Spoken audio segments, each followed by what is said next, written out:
Good afternoon. So I'll be talking about the management and outcome of traumatic NLDO in a tertiary eye care center. So the secondary NLDO is most challenging lacrimal disorder, especially in the view of its diagnosis and management, and trauma is one of the most common cause.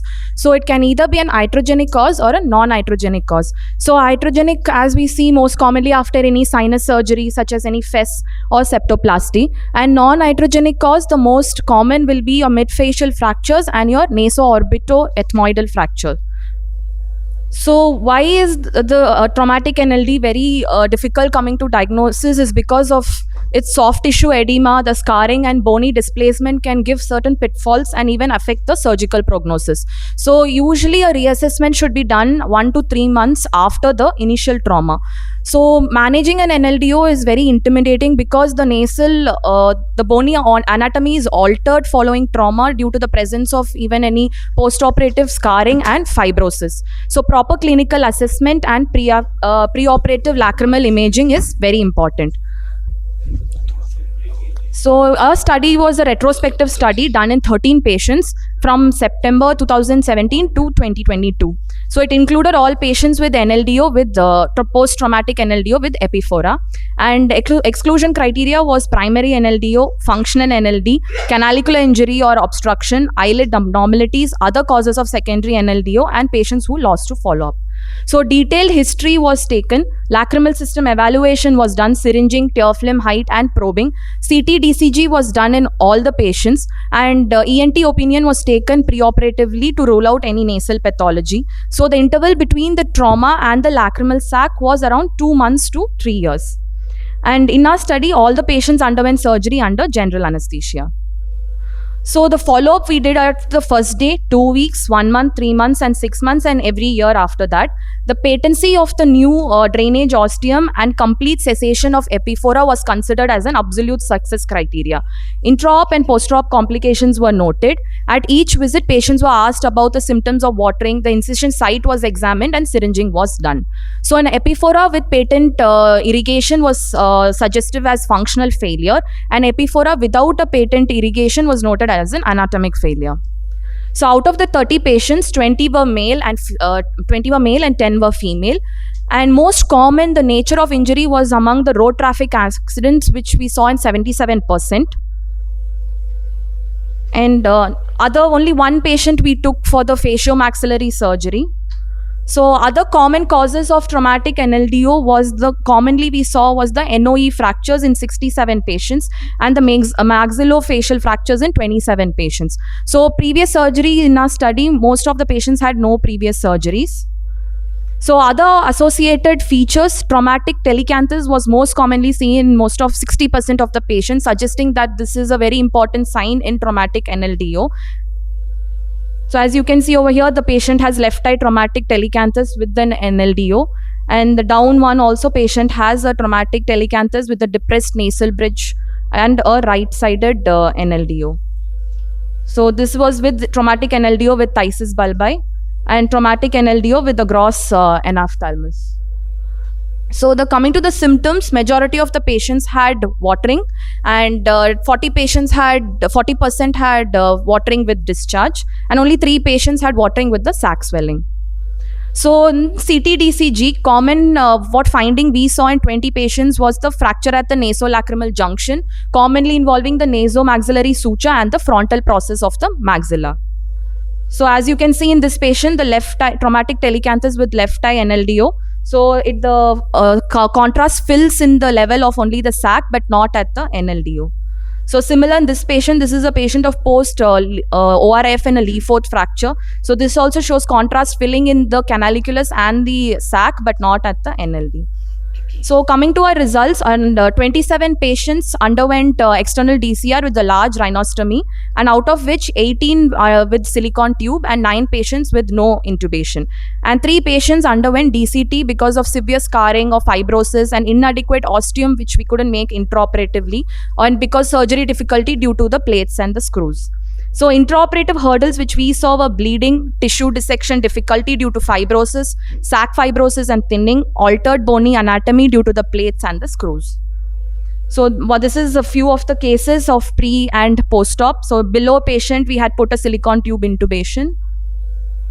So in coming to functional and anatomical success, we had in 25 patients out of the 27 patients who underwent DCR, and 1 patient had a functional failure, and 1 patient had a recurrent NLDO due to anatomical failure at one year follow-up and required a repeat DCR. And out of the 18 patients with silicone tube intubation, 1 patient had tube extrusion. Coming to the discussion, so it can either be a temporary dysfunction or even cause a permanent dysfunction. So iatrogenic NLD, it's because of the anatomic close proximity of the lacrimal bone with the uncinate process. So NOE, what are the findings which we see? It will be medial and inferior orbital wall injury, depressed midface bony architecture, mobile midface, telecanthus, anaphthalamus, nasolacrimal duct injury. So why this NOE causes NLDO is because the duct traverses through the lateral wall of the nose to enter the nasal cavity. So DCG, what is the importance is it causes, it can even, the fractures can be seen, exact localization of the lacrimal sac can be noted, even the previous screws and plates which are there can also be made out. So coming to the other discussion, ORIF, if the fracture is done, it will minimize the incidence of post-operative epiphora, and external DCR has a very good success. I don't more than 90%. So why endoscopic, endonasal and laser DCR is not advisable is because of the loss of bony anatomical landmark after trauma and the subsequent surgery. So even many studies have shown the good success rate. So the limitations in our study was it's a retrospective study, a very small sample size. It's not a case control study, and we couldn't contribute to the iatrogenic part of the NLDO. Yeah. Sorry. That's it. Yeah, that's it.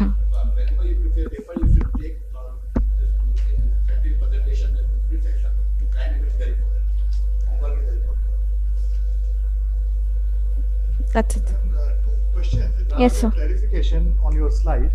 So in your slide, you had mentioned that during surgery you made a large rhinostomy. Yeah. What do you mean by large rhinostomy? At least minimum of 10 into 10 millimeters. Okay. So that is, you have made large in these cases. Other cases you will prefer a smaller rhinostomy. No, I mean in traumatic at least more than that. In a standard DCR we have to do that at 10 to 10, but in this traumatic at least more than that. So it becomes a very subjective term, a large rhinostomy. We are not clarified. So that's one. Secondly, in that same slide, you had mentioned 3 patients were taken for DCT. Yeah. Because of inadequate osteotomy and Fibrosis. So those patients, your initial plan was DCR, but you failed to do a DCR. Do a DC. On intraoperatively, we couldn't do a DCR because of all the fibrosis and the inadequacy of the osteum. We couldn't do a DCR, so it went for a DCT. So in case you are having screws and plates and you are doing CT, DCG for all cases and other investigation, you would know that beforehand, no? Yeah, but Why would it be an intraoperative challenge to take up that patient? Intraoperatively, Or because we could plan for removal of screws and plates and then take up for surgery in the same sitting.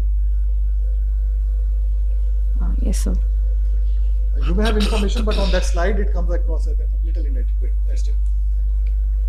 What problem you face during the osteotomy, particularly in the traumatic cases? Sometimes during the osteotomy, the bone can be very friable, so even the sac can also get damaged while doing the osteotomy, especially in a traumatic NLDO, if there is fracture along the lacrimal bone.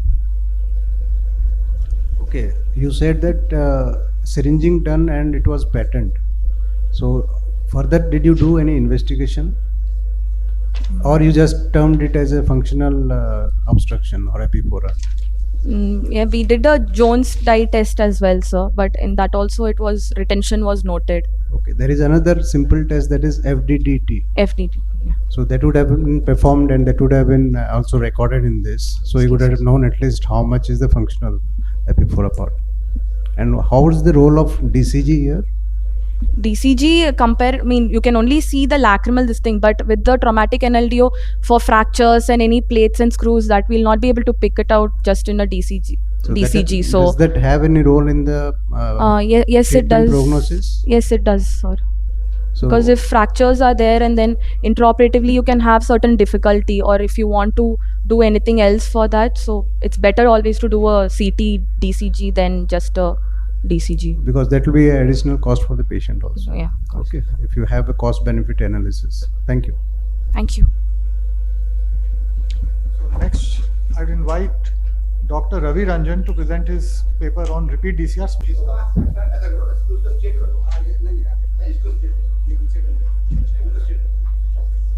नीचे बैठ जाएंगे sir, कोई problem नहीं है, dangerous है थोड़ा, हिल भी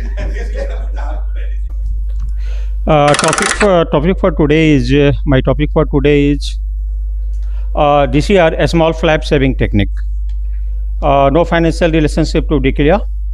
As published in various journals, success rate of external DCR is 85 to 98%, and in spite of excellent success rate, there are a large number of cases with failure, typically due to poor surgical technique and intranasal adhesions, fall of mucosal flap, etc., etc.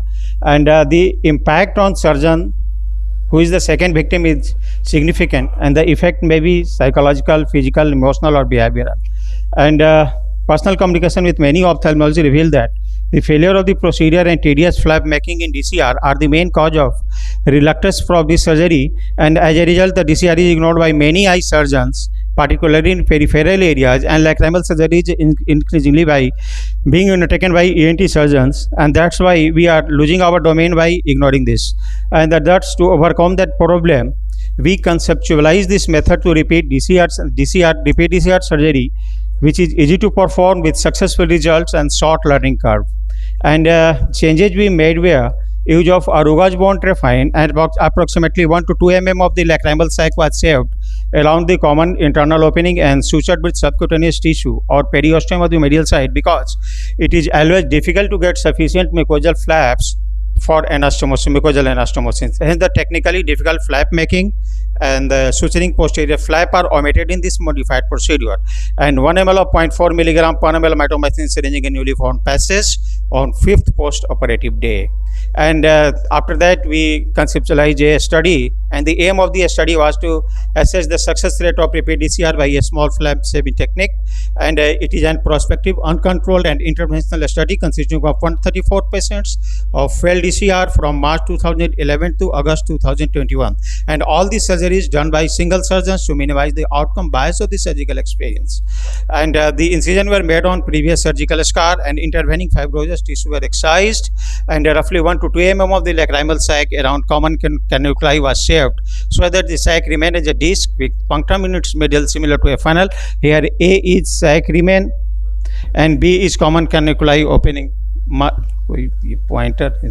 Here ostium 10 mm Aruga's bone trephine is there, and ostium in the nasal bone, and nasal mucosa was made using 10 mm Aruga's bone trephine. And this is Arugan bone trephine along with nasal mucosa. And the remaining anterior part of the sac was sutured with subcutaneous tissue, periosteum of periosteum of the medial side, and a skin was opposed and sutured on 5th postoperative day, syringing of 1 ml of 0.4 milligram per ml of mitomycin C in the newly formed passage. And these all cases were followed up for 1 year. And this is the nasal endoscopy after 1 year, and this is internal nasal opening, that is 4 mm. And these all cases are followed up on 5th day, 1 month, 3 months, 6 months, and 1 year post-operatively. And at each visit, the surgical outcome was assessed anatomical and functionally. And anatomical success was defined as the patency of the newly formed passage on syringing, and the functional success was defined as tearing, assessing using Monk's score. And epiphora of grade 0 to 1 was considered as a success, and the result after 134 patients operated over 10 years is 131%, that is 97.7%. Patients were successful at the end of mean follow-up period, that is 12 months. 2 patients complained of epiphora of grade 2 or more despite a successful syringing, and 1 patient failed syringing. And thus our anatomical success rate 133, that is and a functional subject 131. And for comparison of this study with previously published studies, we for MedCalc software and the Cochrane chi-square test and inconsistencies were used to assess the heterogeneity among studies. And this is the comparison of success rate with the published studies. And this is the meta-analysis of success rate reported in identified studies on the failed this year, and the random effect model was used to incorporate heterogeneity in meta-analysis. And this is model showed highest success rate by our study. And this is forest plot depict the study by who it all can be the source of heterogeneity, and this is symmetrical funnel plot suggestive of absence of bias, and the meta-analysis of success rate shows significant heterogeneity. That is the CIE study, 95% CIE, 76 to 93.33, and p-value is less than 0.001, that is very much significant. And we used here 0.4 milligram per ml of mitomycin C because it is the safest and most effective dose of mitomycin C, and we used 1 ml of 0.4 milligram mitomycin syringing on 5th postoperative days, so that the antifibrotic property of the mitomycin is utilized maximally, as it is not diluted by bleeding from nasal mucosa and better coincides to early proliferatory phase of wound healing, which starts from 4 to 5 days of tissue injury. And thus our study, our success rate is significantly better than previously published report. Despite large sample size, we conclude that recommend this method because this method is easy to perform, needs no costly instrument, and can be used for mass surgeries. I know this is not for them, but it is boon for the masses. Thank you. And I am thankful to Javed Ali from LBP and ENT surgeon Dhiren and Lokesh, my aesthetician. Thank you. So Dr. Ravi, you think your success rate, normally you also use mitomycin in all your DCR cases? Yeah. In repeat DCR, all the cases I use mitomycin C. Yes. On 5th post-operative day. That's why I call my patients on 5th day. 5th day of operation. Already तो failed DCR में ओस्टेओटॉमी बना रहता है, bone तो already कटा रहता है, कटा रहेगा तो फेल्ड नहीं होगा, वो पूरा हील्ड रहता है, and usually due to soft tissue. Sir 2 question थे. इसमें जो जैसे आपने फोटो दिखाया उसमें नेजल मिकोजा एडिक्वेट है, तो हम ऑस्टियोटमी करके एक बड़ा नेजल फ्लैप लेके आपकी सेम टेक्निक में कर सकते हैं. तो why you want to anchor वो जो आपका सैक का फ्रिल आपने छोड़ा है 2-3 मिलीमीटर जो बताया, why to anchor it to periosteum, why not anchor it to the nasal mucosa? Initial few cases I felt very much difficulty in doing that. That's why I started by new method. This method is by me and I am doing by this method. जी. और sir दूसरा mitomycin सी आप सिरिंजिंग कर रहे हैं. Yeah. So conventional thing would be we would apply mitomycin locally and even the published inject mitomycin से around osteotomy जो आपका published में है. Sir, तो that is इसमें अगर हम आपके केस में जब आप सिरिंजिंग कर रहे हैं, it is flushing through the entire passage. तो आपने वैसा डिसीजन क्यों लिया? Why not keep a sponge there at after 5 days everything is healed and a temporary passage is made there, and that's why whenever you syringe freely it is passing to the nasal mucosa. नहीं sir, जो concept हमारा antifibrotic का है, not only आपने glaucoma का example लिया. One thing is there is a contact time, तो हम उसको 2 मिनट के लिए रखते हैं या 5 मिनट के लिए रखते हैं, जो भी मेडिकेशन है वी फॉलो अ प्रोटोकॉल.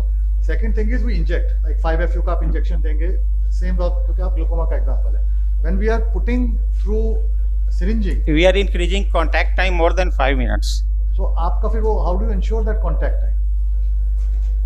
सिरिंजिंग हमने कर दिया, अब Yeah. फ्लो हो गया, तो उसको आप कैसे इंश्योर करेंगे कि हमारा कांटेक्ट टाइम एक डिफाइंड रहे उसमें? नहीं, कॉन्टैक्ट टाइम रिफाइंड तो रहता ही नहीं है सर, मोर देन 5 मिनट, क्योंकि 5 मिनट में आपका नेजल मिकोसा में आ जाता है. जी. उसके बाद आप उसको फ्लश करेंगे, वॉश करेंगे और leave it syringing. Generally I not need it to flush. And आपका एमएमसी का डोज सिरिंजिंग में लोअर डोज है. Normally what we use for DCR is a higher dose. तो दैट इज नहीं, that is 0.4 milligram per KG. 0.4 milligram है sir, that is a standard dose, not lower dose. Not lower. 0.04. Oh, But question is, Yeah. once we inject it, how will you ensure that it stays there for 5 minutes? 0.4% या 4% या 0.04 milligram per KG. But इसमें हम like आपके सब cases में contact time का variability could be there hypothetically. Yeah, आपने yeah. Check करके छोड़ दिया, तो अभी वो Ultimately, we are seeing the result. Is there any side effect? No. So that is the novice method, sir. So many things are there to discover.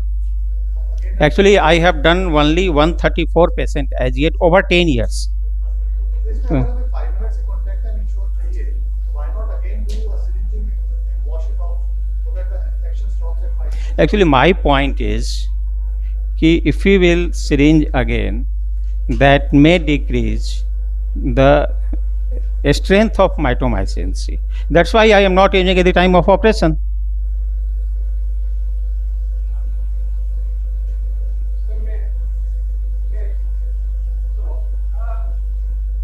Usually tears take less than 60 seconds in normal condition to reach the inferior. When we syringe, it takes hardly 5 Up to 5 minutes, sir. A standard is up to 5 minutes. plus fluid, which is that millimeters within 5 seconds. If you just syringe the to the canal. Less than 5 seconds.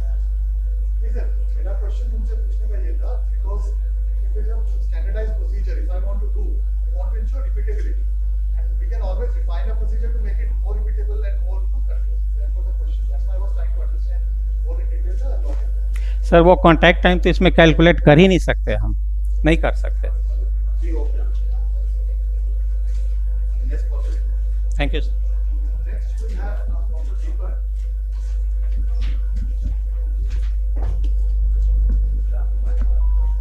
हाँ जी sir.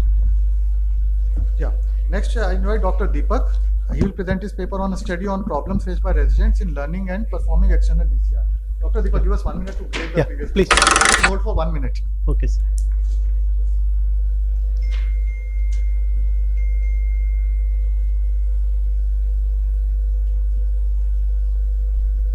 Chairperson and delegates. First of all, I feel you because I am jumped in between. In my SSTC area, there is short circuit, so I requested to go for early. My study is on what problem resident face during the doing DCR. As we all know, that DCR is a most common, almost the common surgery in the all the lacrimal surgery status, and mostly in medical colleges or the teaching institution. After some times, only the resident can do, and due course of time, there are various methods which describe various success rates from 80 to 99% from the external DCR. So my aim is to find out what a resident can face or what we can change in the curriculum, because now NMC is also changing the curriculum, and now we are become more and more objective based to perform and know real learning curves. It is a cross-sectional observational study done after taking a ethical clearance between the October 21 to September 22, and inclusion criteria was all the normal cases of obstructions, NLD obstructions, and exclusion criteria, what we can say it is not a difficult case, means what we can say the cases are difficult for doing DCR, we excluded it, that all are the standard pro forma. And after that we created a questionnaire. Based on that we'll find out whatever the common steps, in which step they are facing problem. I am skipping these routine processes because these are already done at all the places before doing DCR surgery, and whatever the things we have to do during DCR surgery and after the proper treatment or surgical protocol, we have followed as per the standard guidelines which everywhere is mentioned.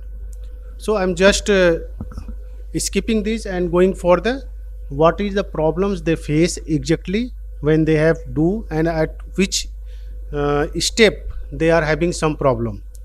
Whatever the data we got, we analyze it with SPSS 16 software, and coming to result directly, total 35 responses we got from junior and senior resident both. The age group we all know are the same, and 10 residents from first year, 10 second year, and 10 third year, and 5 were the SRs. We included SR just because they are completed the third year course into the third year group, and we have 3 groups measure of them. And when we do, we find out that whatever the anatomical success rate we defined in our objective aims, it is almost 90% achieved when this surgery is done by the third year, and 75 to 80% achieved when it is done by first year and second year resident. And this is the main table which we are going to highlight, that these are the problems or the things we make as a common leading step in the DCR surgery. In the incision making, yes, out of 10, initially the 2 of the resident from the first year faced the incision making problem, but second year and third year usually didn't face angular vein recognition or some issue related to them. It is again, I am saying, what we can find out is the most common problem in the first year when they are going to recognize. Although these all surgeries are supervised by a trained person, we are going to identify which problem is going on. So initial 3-4 stage problem like incision, angular vein recognition and identification, nasal packing and suturing, all these problems are common in the first year. But from the second year or third year onwards, who had did 25 surgeries, we have taken that in the second year or the third year, these residents at least do 25 surgeries in the first year, then second year, then third year. So after doing 20 to 25 surgeries, these problems are not reported by anyone. Bone cutting is still a problem for the second year, nasal mucosa and cutting of flap, but these two problems again not encountered in the third year when we have means they have done the 50 surgeries. But whatever the fistula is done, but when insertion of the tube or another type of cosmetic problem with suturing and other thing, it is again after doing the 50 surgeries means third year also face. So we can simply conclude that whatever the anatomical and functional success rate is, that if any resident can get 20, then few steps reduces, next 20 another few step reduces, and what we can recommend, there are the many discussion and study previously done by another authors who shows various type of a number of surgeries should be performed to become say more anatomical success rate or the better one. And we can recommend in our study that 20 to 20 means after doing a 40 to 50 surgeries, the complication rate is significantly low as compared to the first year's one. That is our study, and we recommend that not only 2 or 3 cases, although there may be a surgical hand variation in each and every one, but for the masses, at least 40 to 50 surgeries should be given or should be performed under the observation. Then after only we can give a free hand for any resident to perform the surgery. These are my references. Thank you, sir. Thank you, everyone.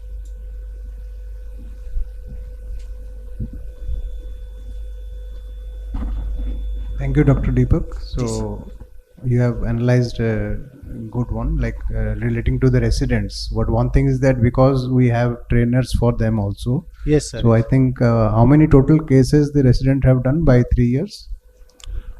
Sir, our places are in our study. In your study. Sir, 60. There is a minimum or there is a variation for each resident? How many No, you sir. have taken? Variation for each and every resident, but what those number of resident we included them, we ideally give equal number of cases in first year, second year and third year. Okay. Because the main problem here is the flap, where Yes. you are creating a flap, anastomosing it. Yes. And how about the fistula? I was not clear about it. Fistula. What, sir? Fistula. You have written fistula something. Sir, fistula making means those who have done the that one flap and suturing everyone, they are not able to maintain that nasal flaps and other thing. These are the simply the flap related issues, means blockage or the closing that will occur. So even that includes the skin incision. Yes, sir. Yes, sir. That anastomosis part is there, sir. That Yes. anastomosis, even after doing 40 surgery, the resident faced the problem in that one, lacrimal suturing. So I think that is a very important criteria to have a success rate, like anastomosis and Yes, sir. making of flaps, Flaps. and closing it. So Yes, that sir. is what gives the success rate for the DCR. If that is not met, I think it is a deficiency. 100%, sir. That's true. If we not get the patent path, then how we can assess? But our We get failure rate because of this even after doing so many. Yes. so many. So Sir, So the the- aim was only to just know means how much surgery at least we give. That is sir minimum. Maximum is not a criteria. But when we have jump means 20 surgeries, then we find out after doing 40 or 20 surgeries, the complication rate reduces. It is just an objective method because nowhere it is written that everyone is saying complication rate is less in expertise hand. but how much surgery anyone can do to become expertise, that study is basically to just quantify the number so that we can have some idea in that if we can go by this number of cases, then rates will be the come as per our study, sir. Thank you. Thank you, sir.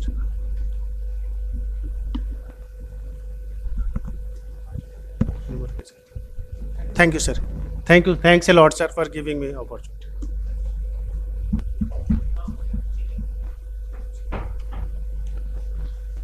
Okay. We have another shuffling up of order. I would apologize to the speakers who are waiting for their turn. So, shall I start? Good afternoon, everyone. I am here to present the topic of optical coherence tomography imaging of the proximal lacrimal system. I have no financial relationships to declare. The human lacrimal drainage system comprises an upper and lower punctum situated towards the medial end of eyelids. The lower punctum connects to 2 mm section of descending vertical canaliculus before turning medially for 8 mm and join the upper canaliculus and then into lacrimal sac. Our aim was to study whether OCT may be used to image the punctum and proximal canaliculus. OCT image of lower punctum were captured with a Topcon 3D OCT machine. Anterior segment module was used. Single line anterior high resolution scanning was used. 52 puncta of 28 subjects were scanned. The puncta was recognizable on OCT image in all cases. The medial lower eyelid was gently everted to expose the punctum to the OCT scanner with maximum care taken not to distort the anatomy. Canalicular length ranged from 462 to 1242 micron with mean length of 864 micron. Peak width of canaliculum ranged from 126 to 401 micron. Mean width was 234 micron. Punctal anatomy is clinically relevant in the management of epiphora because punctal stenosis is one of its major causes. It is also relevant to design of punctal plugs and assessment of their function. However, there are currently no routinely used imaging modalities or objective quantitative assessment system for the punctal rectimal system. There is currently no other practical way to accurately image the punctal and proximal canalicular morphology in vivo. OCT is a practical and readily available tool in most eye clinics. Its resolution is ideally suited to image of the punctum and proximal canaliculus. Punctal OCT relies on scanners' infrared beam traveling directly through the canaliculus rather than through the surrounding skin. Alignment of punctum and canaliculus with the axis of the scanner's infrared beam is essential. As the wall of the canaliculus often appear to come together in a different shape, and it is difficult to decide at which point to measure the diameter of the canaliculus. However, even the longest canaliculus that we imaged was still much shorter than 2 mm. This suggests that during the resting period, maximum part of the proximal canalicular system may remain in collapsed state and it was not being picked up by SDOCT. Probing with syringe may be similarly unreliable since it may cause dilation of the punctum, thus not giving an accurate representation of patient's normal anatomy. There are no routinely used imaging modalities for proximal lacrimal system. Development of an objective system for imaging the punctum is warranted.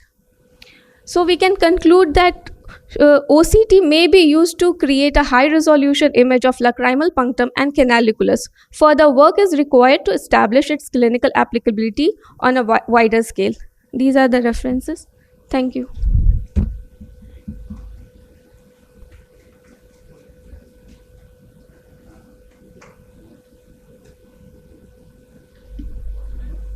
So last, any questions? Have you heard the name of the microcanalicular endoscope? Microcanalicular, no sir. No. Microcanalicular endoscope is the instrument through which you can see all the lacrimal system. You can directly visualize in the TV all the lacrimal system, starting from the puncta up to the nasolacrimal tract. Even the stone and anything in the lacrimal line you can observe through this microcanalicular endoscope. Yes, sir. This is the best instrument to visualize all the. So this is not easily available, very costly. Yes, sir. But this OCT, if you can elaborate more in next presentation, so it will be useful for all. Yes, sir. Madam, your last slide, you said it can have clinical application. Yes, So as of your presentation, you are only sharing the anatomical data with us. You have not really gone further and applied. So further works need to be done in this field. It's just an initiative. So this study is basically an anatomical study of puncta. Yes, sir.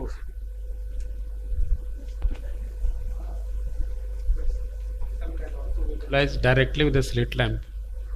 So we can visualize it, but accurate Sorry, sir, I didn't get your question.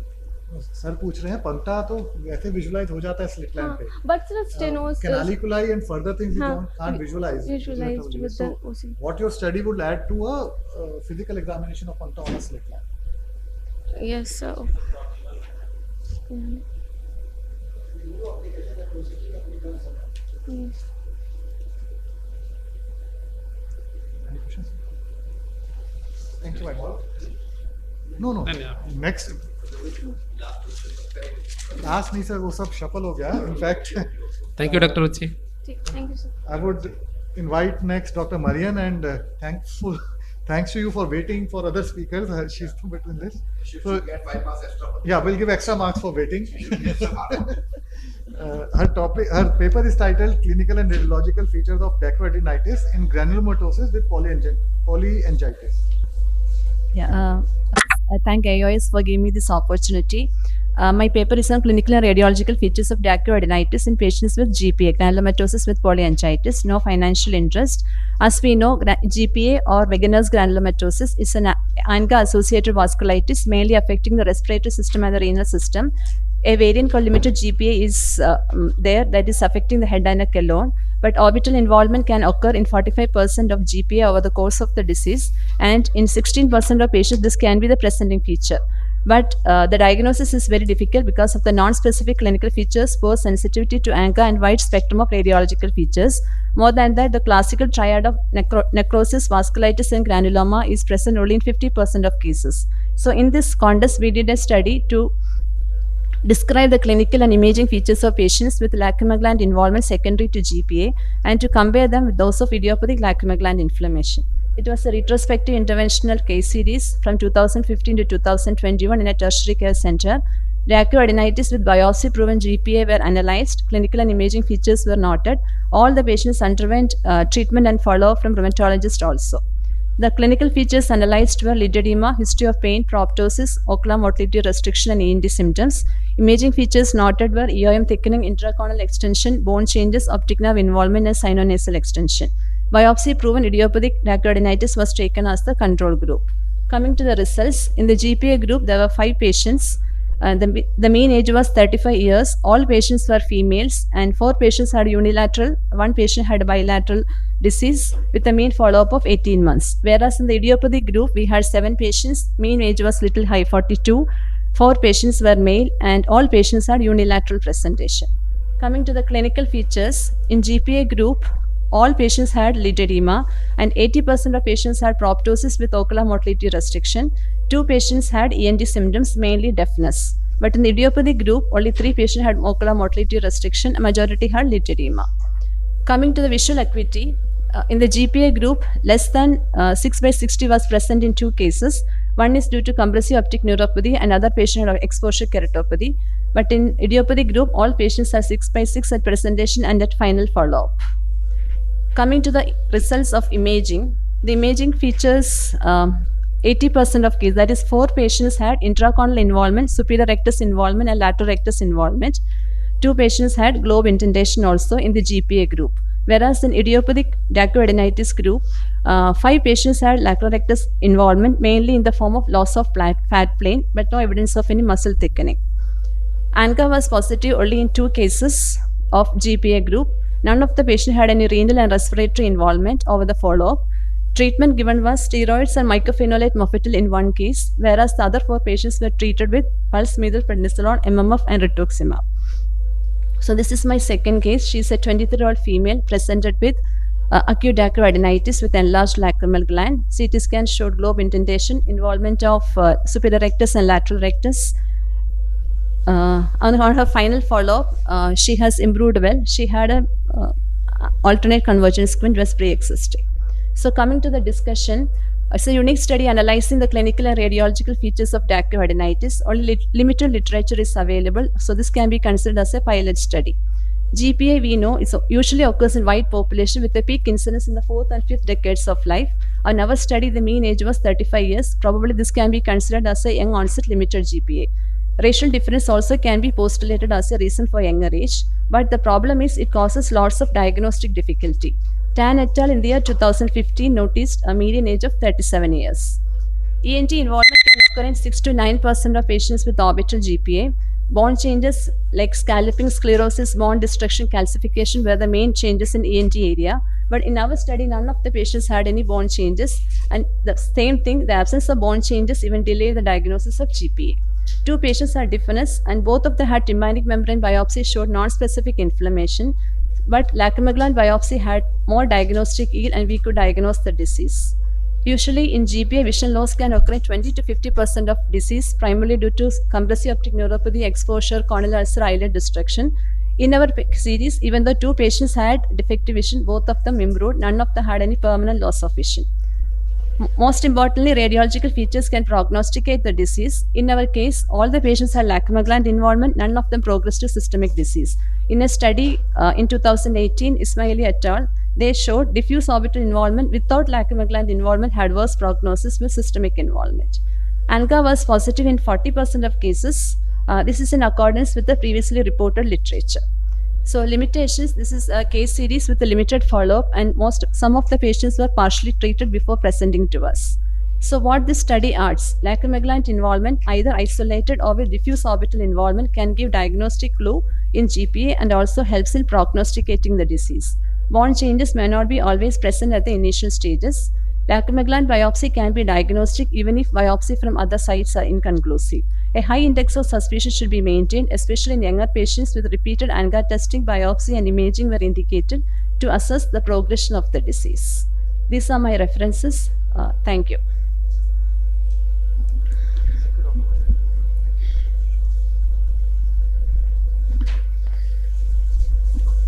So what was the follow-up period for this 18 patient? months. In GPA, only 18 months. So any complication you noted in that period? No, other than drug-induced diabetes and rituximab-induced problems, Okay. Right. not related to the disease per se. It was the added systemic condition which was there. Yeah. Okay.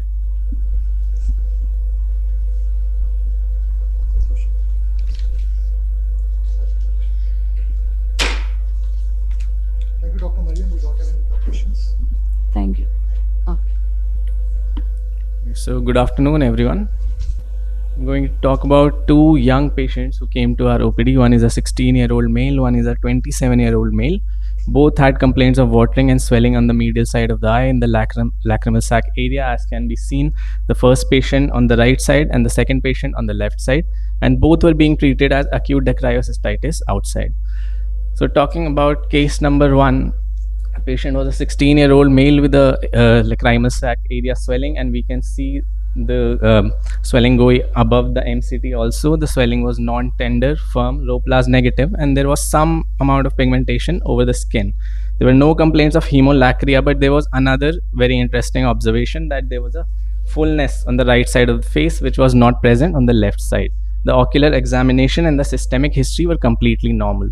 So a CT scan was ordered for the patient, and in the CT scan we saw a hypodense lesion which was heterogeneous on the right side, involving the lacrimal sac area going up to the inferior turbinate and the nasal cavity through the nasolacrimal duct, while on the left side it involved the maxilla and causing the bony destruction of the alveolus. So then an oral cavity examination was performed in view of the CT scan images, and a swelling was indeed noted in the left oral cavity. Detailed history for malignancy was taken. There was no history suggestive of malignancy, no systemic history, and no history of COVID infection or mucormycosis.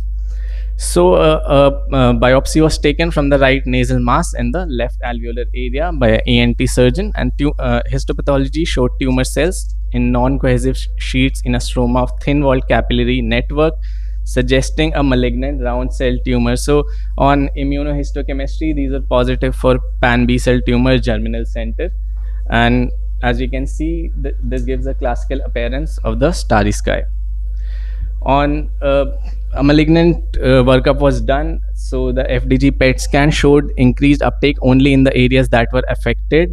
The blood workup was normal, bone marrow biopsy and CSF analysis were also normal. So now coming to case number 2, similar presentation. This was a 27-year-old patient. He was a doctor himself, and we can see medial canthal dystopia, similar presentation, affirmed to heart swelling, non-tender, Rho plus negative. So for this patient, he was already carrying an MRI and CT scans, which showed well demarcated T1 hypointense lesion in the lacrimal sac area and the medial canthal area.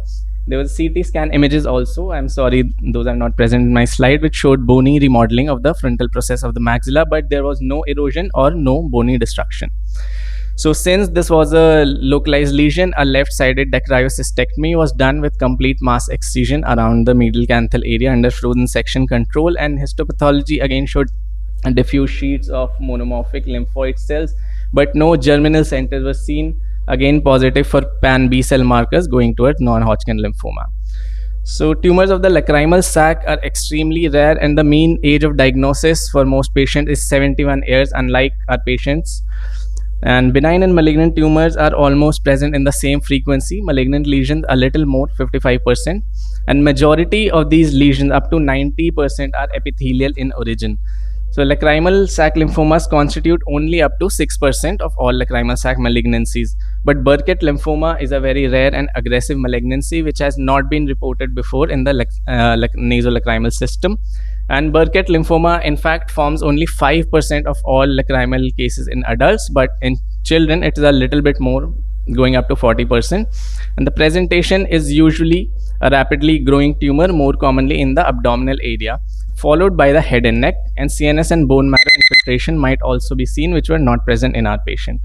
So Burkitt lymphoma is endemic in African area, not seen much in Asian population. Sporadically may be present in the Asian population also. There's an association of EBV and immunocompromised patients, which were again absent in our patient. So even in the endemic areas, the most common site is the jaw, and sporadic again gut and jaw. Burkitt lymphoma has been reported in the head and neck before in some studies with a male predisposition and a mean age again 11 years in children, but the most common site noted was neck and cervical lymph node areas. So these are the references. The key points which we can take from today's presentation is that we should look beyond the ordinary even in younger patients. So this was not a typical age for a lacrimal sac malignancy. Any hard mass lesion which extends beyond the medial canthal area should be treated with suspicion. Lymphoma of the lacrimal sac is very rarely reported, but we should all be aware of this clinical entity. Currently, there is no literature which addresses Burkitt lymphoma affecting the nasolacrimal system. Timely diagnosis and chemotherapy provide good results. Both of these patients are still on follow-up with us with regression of the tumors. Thank you. Defined as a primary site.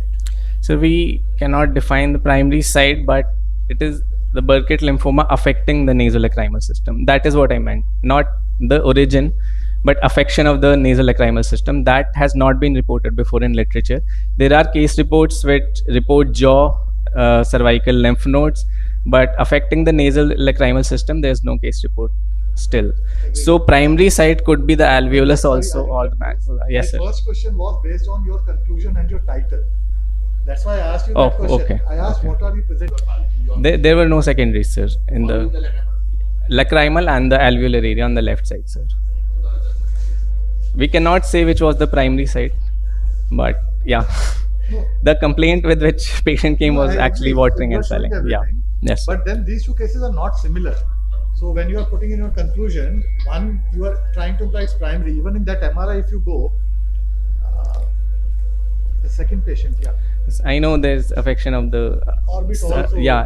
Yes, sir. Yes, sir. So it is now open to debate whether the lacrimal sac is involved as a secondary to the lymphoma being in that region, or it originated there. I will not be able to say that, but yes, the Burkitt's report and all, it's worthy of reporting these cases. But that the way you have written in English probably needs restructuring. Oh, what I would say. I'll take care. Thank you.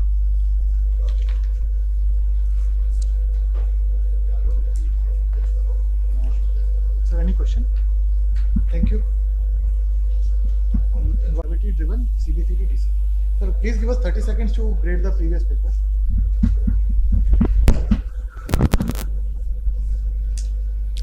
May I have the slides, please?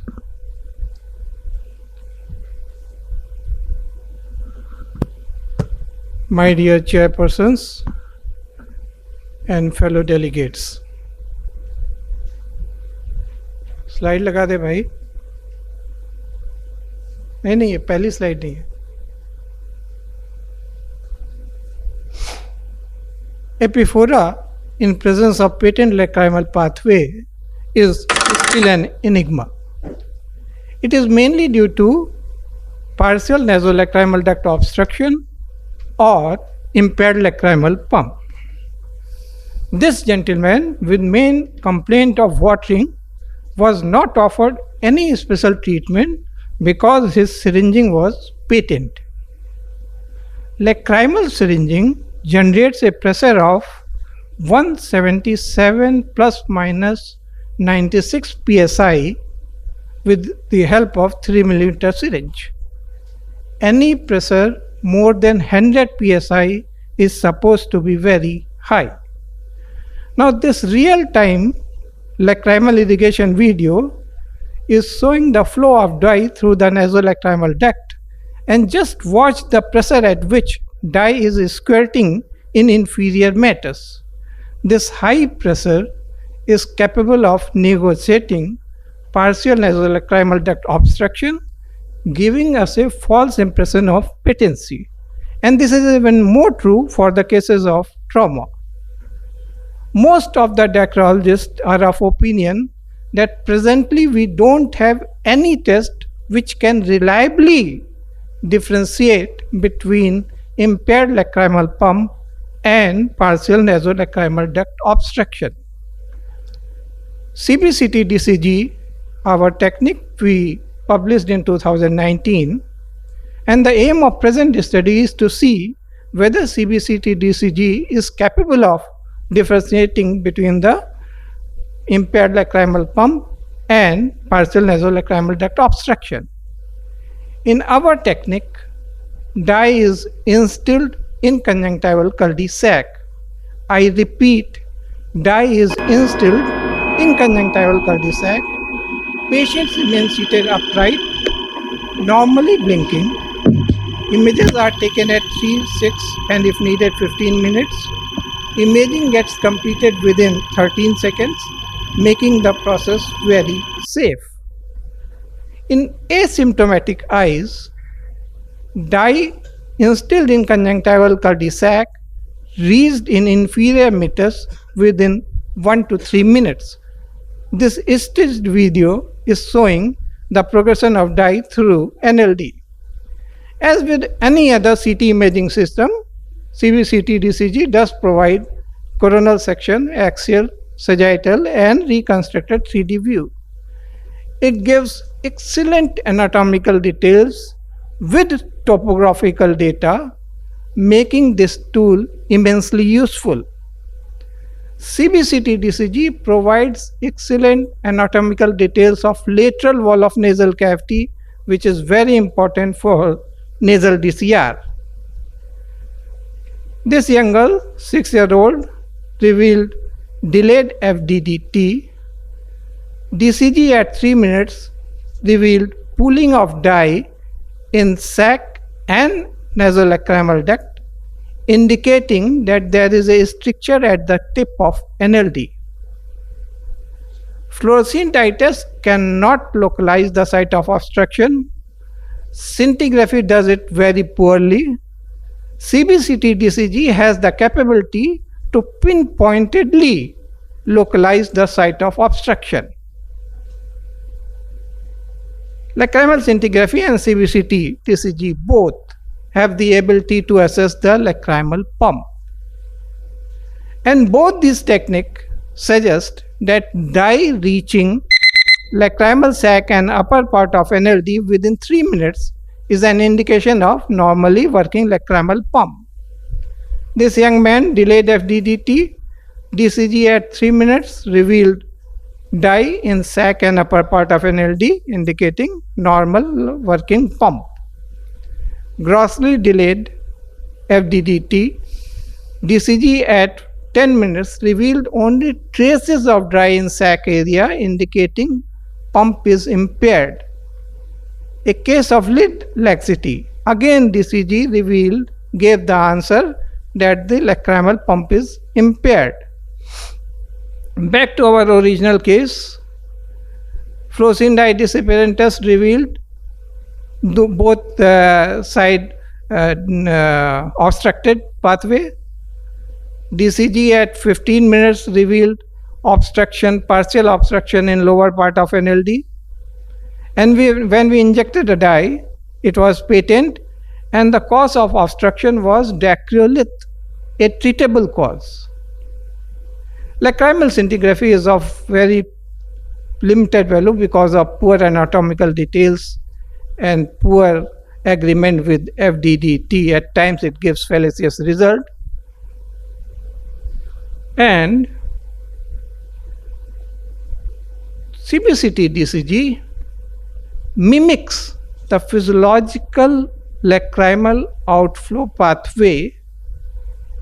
Because of that, it is able to differentiate between lacrimal pump and partial nasolacrimal duct obstruction. Thank you. Thank you, sir. Everyone is adhering to time limit except for the first presentation. That's a good thing. Questions? So how you measure the pressure in the system? No, I have not measured. This is a published data. Sir एक patient में जिसमें आपने बोला था ना वो है laxity है फोटो दिखा Lid laxity. लिड लैक्सिटी है दैट पेशेंट हैज एक्ट्रोपियन पंक्ता तो इवर्टेड दिख रहे थे उसमें नहीं lid laxity है. Lid laxity है. हाँ, yes, I can show you. Once you pulled it, I have photographed it. नहीं सर जो स्लाइड में फोटो है लगा भाई. बता दिया उसने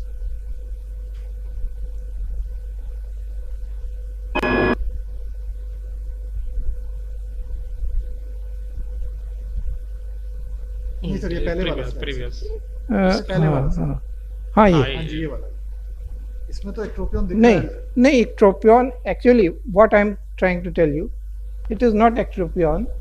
I was just trying to show the lid is relaxed. अच्छा ये फोटो हाँ, के time I pulled the lid. जी, हाँ.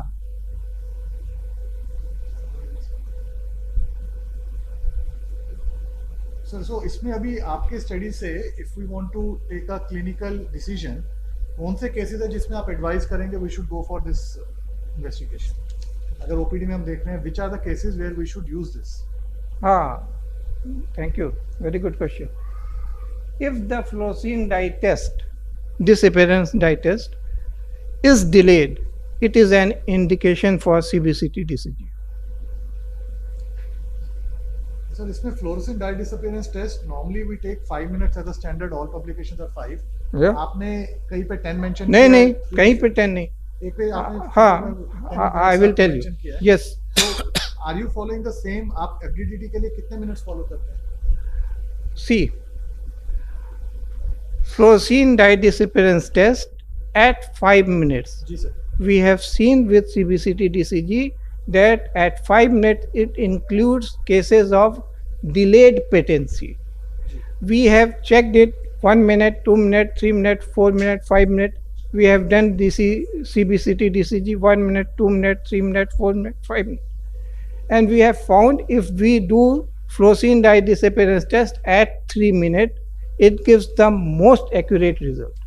तो आपने मॉडिफाई किया आप 3 Yes, I have done जी it. सर और सर एक फर्स्ट या सेकंड पेशेंट था जिसमें आपका स्ट्रक्चर था हाँ, तो उस पेशेंट में अगर एफडीडीटी डिलेड है और आप अगर साथ में हम एफडीटी के सिरिंजिंग करते हैं तो उसमें तो हमें सिरिंजिंग पेटेंट है. जितने भी पेशेंट स्ट्रक्चर वाले में तो नहीं पेटेंट होगी सर नहीं पेटेंट है. सिरिंजिंग पेटेंट है. मैंने इसमें कोई भी केस जो भी केसेस हैं जी। इन सारे के सारे केसेस में सिरिंजिंग पेटेंट है और इसमें 3 मिनट पे ये स्टेटस था और जब 3 मिनट पे हम लोगों ने डीसीजी किया CBCT DCG तो ये स्टेटस था. और ये एग्रीमेंट जो है हर केस में आपको मिल जाएगा, जितने भी हमने केसेस दिखाए हैं. Showing grossly obstructive lacrimal pathway on left side. Yes. इसमें तो सिरिंजिंग पेटेंट होना नहीं चाहिए. नहीं, FDDT is showing. FDDT is showing. नहीं सर, अगर हम जितना मेरा है, FDDT is not taken alone. We always combine it with an anatomical measure. So FDDT functional हो गया, anatomical आप syringing से करके then we go on to. तो ये तो एक basic lacrimal evaluation का है. Right or wrong is the next question. But that's a basic. So अगर हम FDDT करेंगे, it will also be along with syringing and then we go for the further evaluation. वही चीज़ मैंने शुरू में आपको दिखाई कि जो सिरिंजिंग है उसका प्रेशर कितना ज़्यादा है. जो मैंने आपको स्लो मोशन में वीडियो दिखाया है उसको मैंने 90% स्लो किया है.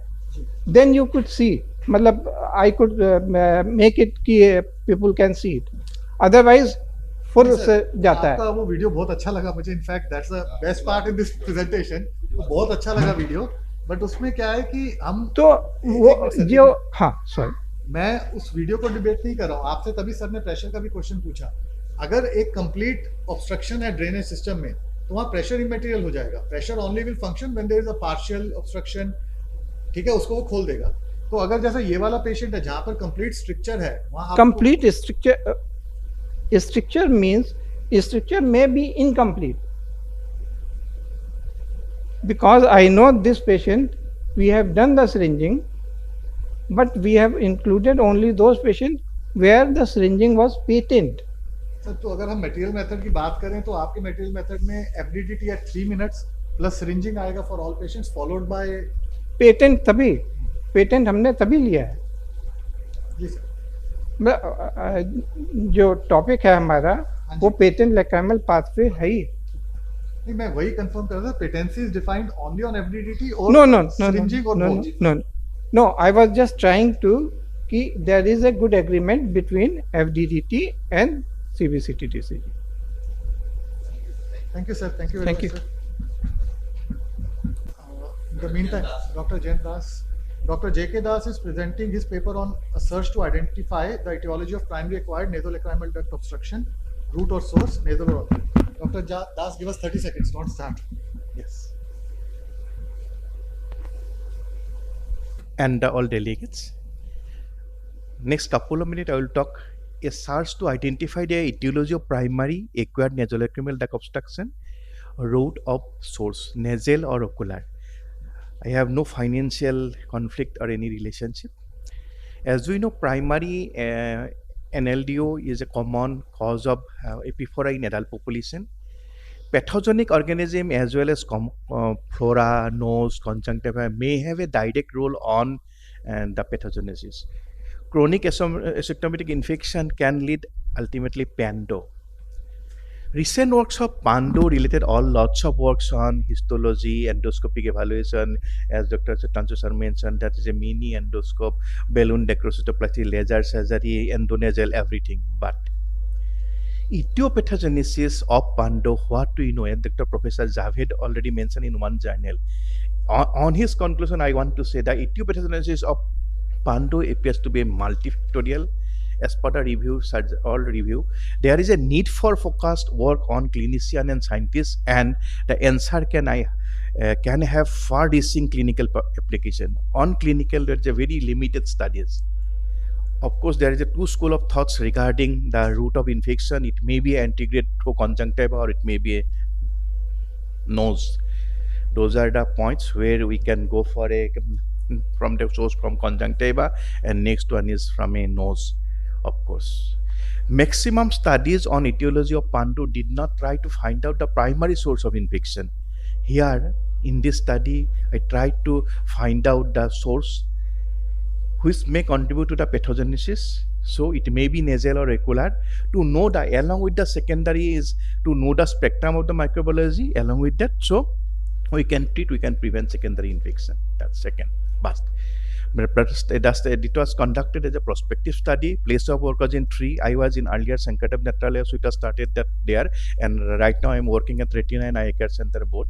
So it was study period from 2015 to December 2022.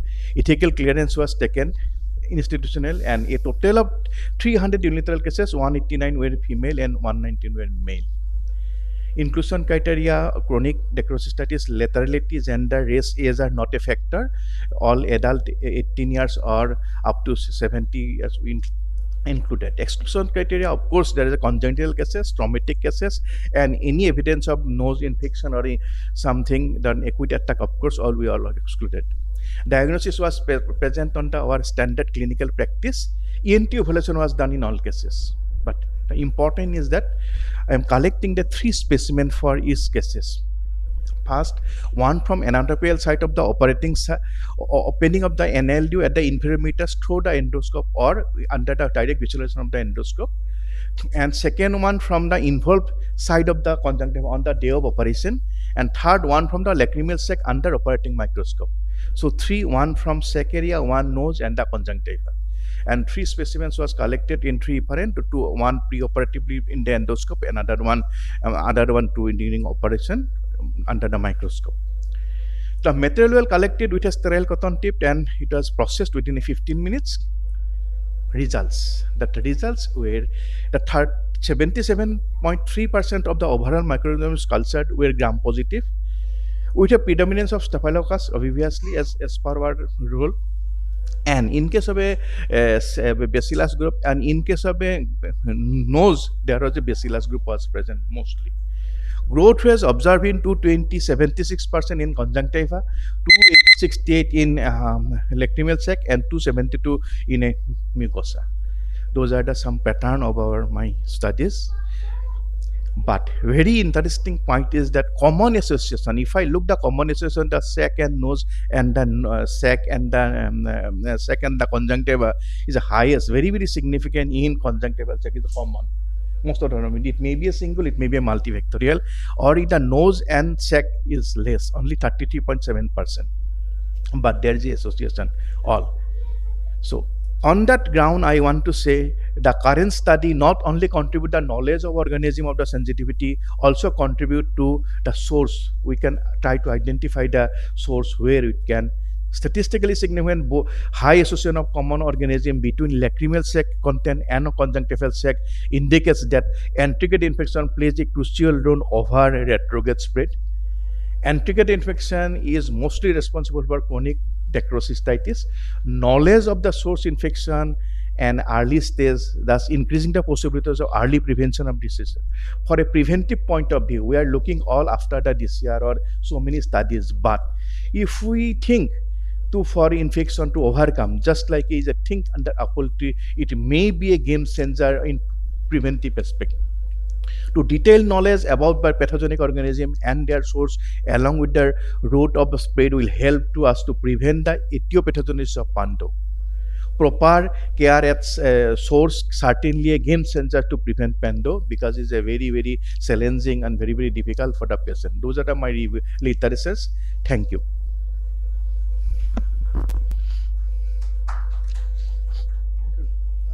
2 questions. Yes. When we are taking this sample, so cotton soft conjunctival and then from sac, so that is during the surgery. First, that initially So what is the before collection of the sequence just before entering the OT or during endoscopic examination. One example from the nose under the visualization of endoscope. Second, First nasal sample. Or it's yeah, random nose, for all patients. nose, First all patients. First nasal Nasal sample, then conjunctival sac, and during the time of operation from the sac area.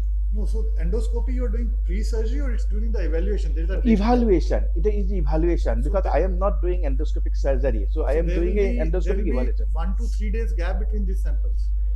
Sometimes 2 days, sometimes 3 days, depends on But the. they are not on the same sitting. Same day also. If that it is sometimes in same day. So I present in or sometimes in 1 day ahead. It depends on my load of surgery. If you subdivide your data and check, Yes.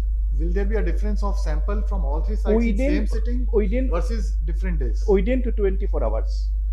Only in few cases it was in just a pre-operative day. Only within 24 hours, but in all 24 hours, not beyond 24 hours. Because of it is the availability of OT. Sometimes in maximum time I am using the endoscopic first evaluation swab, then I take the conjunctival swab, then block, then the surgery till time, the third one. And when we are operating, The standard step is that after all the your dissection, when you're making flap, normally we dilate and we put a probe and make flap over probe.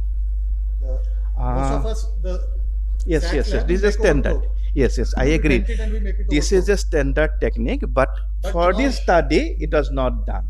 Because with little experience also, you can also understand that without direct visualization on the microscope, you can identify sac infection is not a issue. So for some to detect some pre-existing canalicular obstructions, I am doing probing at the end after making the sac.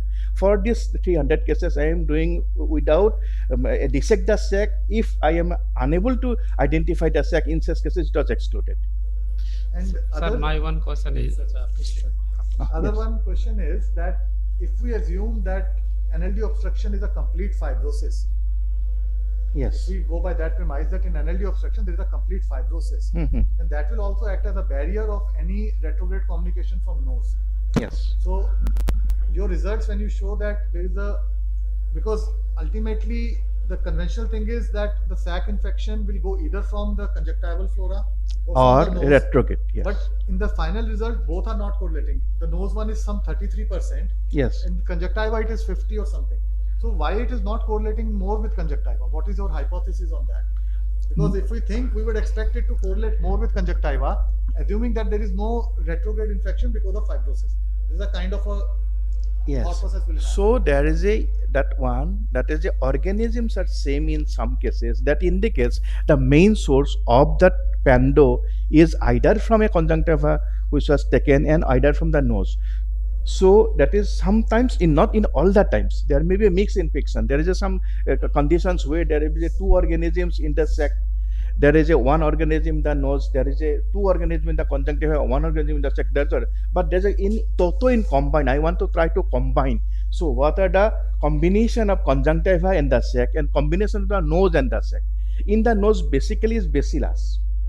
So chances of retrograde infections may, I think that antegrade infection is more vulnerable to create the pando than retrograde. That's my interpretation.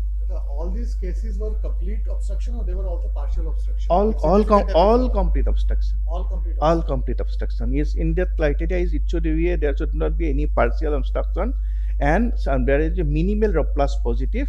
Syringing was not done in all cases. Earlier syringing, because on the basis of clinical examination it was included on the basis of clinical examination.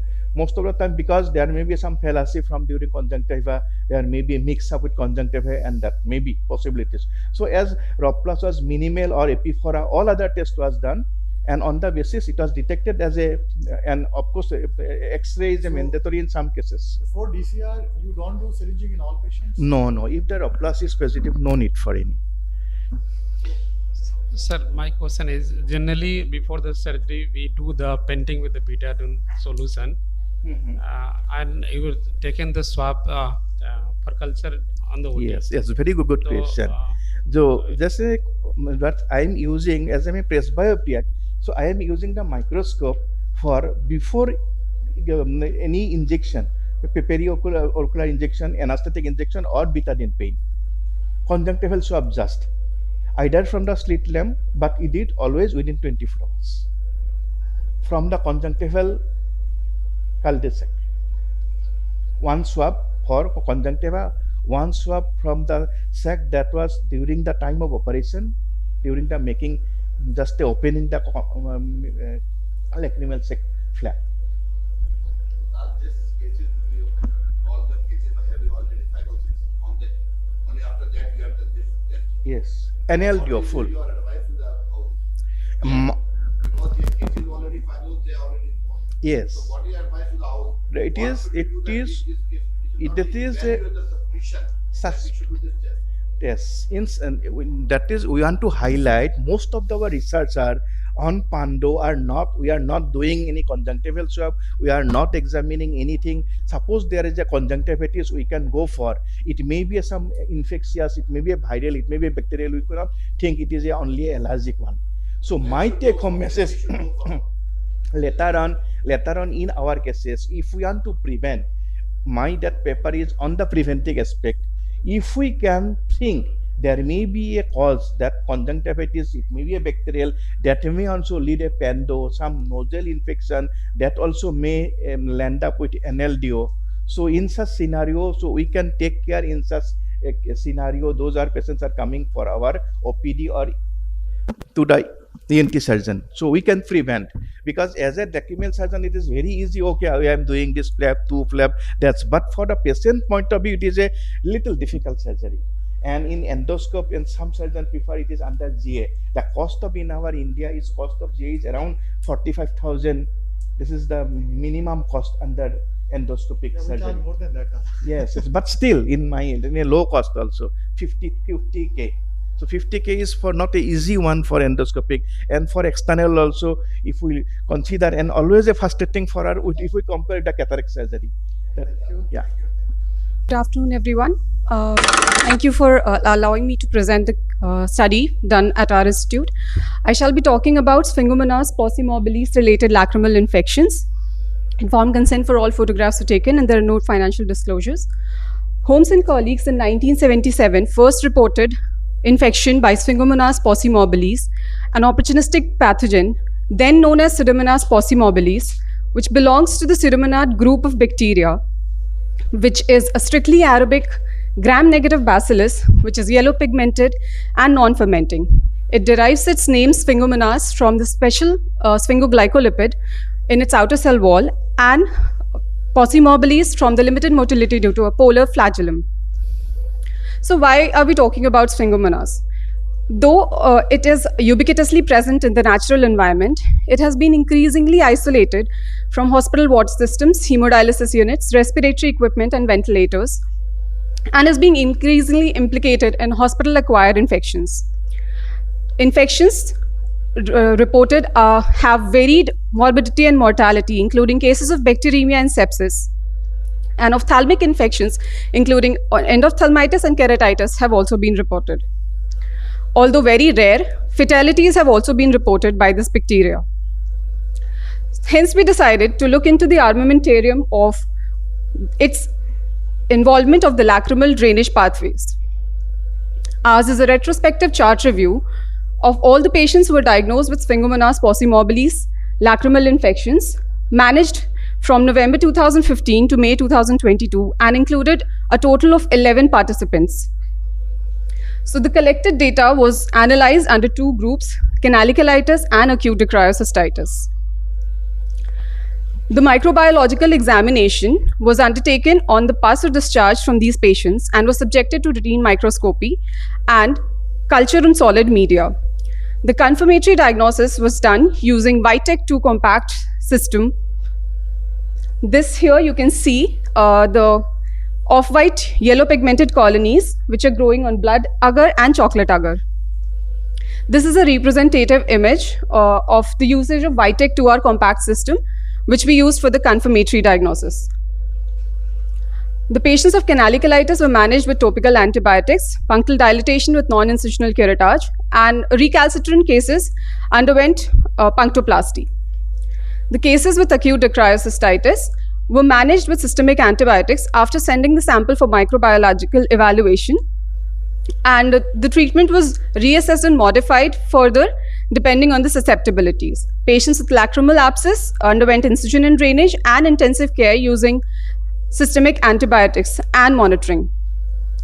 Definitive management in this group of patients was done using either an external or endoscopic approach of dicryocyst or rhinostomies. So a total of 11 patients were included in the study, of which 5 belonged to the canalicolitis group, and they presented most commonly with a swelling over the involved canaliculus or a discharge and peripunctal erythema. Patients in the dicryocystitis group comprised 6 patients, and most common presentation was a swelling over the lacrimal sac area, followed by proptosis, pain, and lacrimal fistula. So in the canalicolitis group, we had a mean age of presentation of 62.5 years, with males being more commonly involved, and a predilection for the left eye and the upper canaliculus. In the dicryocystitis group, the mean age at presentation was 40 years, with females being more commonly involved, and the right eye being majorly affected. This here you can see the antibiotic susceptibility pattern where we can see it is mostly sensitive to all the antibiotics, most sensitive being to piperacillin, tazobactam, ceftazidime, and gentamicin. So the canalicolitis group responded to punctal dilatation and non-incisional curettage. Only one patient had to undergo four-snip rectangular punctoplasty, whereas the dacryocystitis group responded to the systemic management, and a final surgical approach using endoscopic or external cystectomy was endoscopic or external dacryocystorhinostomy was done. One patient was lost to follow-up in each group. So the special characteristic of sphingomynas is that it lacks the outer lipopolysaccharide layer and is replaced by sphingoglycolipid, which is considered to be less immunogenic. It also can form biofilms and can pass through 0.2 micron filters, which explains its increasing predilection in hospital-acquired infections. So in literature, we see that in the ophthalmic involvement, mostly endophthalmitis and keratitis patients have been reported. On digging deeper into the literature, we found that only 2 papers had mention of sphingomynas as a cause of canalicolitis. To summarize, out of the 15 cases that have been reported, canalicolitis was reported in only 3 of them, all of which resolved on conservative management, and the patients had similar antibiotic sensitivity profile. So this study highlights that it is one of the this is till date the largest study of sphingomynas possimobilis related lacrimal drainage infection, and it elucidates the spectrum of infection in these patients, which range from canalicolitis to acute dacryocystitis with or without lacrimal abscess and orbital cellulitis. An empirical treatment is usually helpful, and it helps in resolution of symptoms, but we should be mindful of the complications which can happen, the fatal So to conclude, I would like to stress on the fact that sphingomynas possimobilis infections, though rare, are on the rise, and bacteremia and sepsis have been reported in these cases, and hence we need to take proper management plan in these patients, and the outcomes are usually good with multimodal management. Thank you. Excellent study, but for record you exceeded the time limit. Yes, sir. Sorry. That's one. And has this study or part of the study been published already? Yes, sir. It was recently published, actually. So it is a treatment is only medical treatment you are advising? So no, actually surgical intervention was required in a few number of patients. In canalicolitis only. But in the acute case, are you going to test it surgically? No, sir. In the acute cases, all the patients were first treated with systemic antibiotics or incision and drainage in lacrimal abscess patients, and then it was followed up by the surgical intervention. In all cases of this type of lacrimal lacrimal area, you try and get the settle from where you take the sepals. Yes, sir. From the incision and drainage. Yes, sir. All the cases. Yes, sir. Wherever there was abscess, which was there, we did a sample study like that. So with this we conclude this session. Thank you. Thank you all the speakers and audience.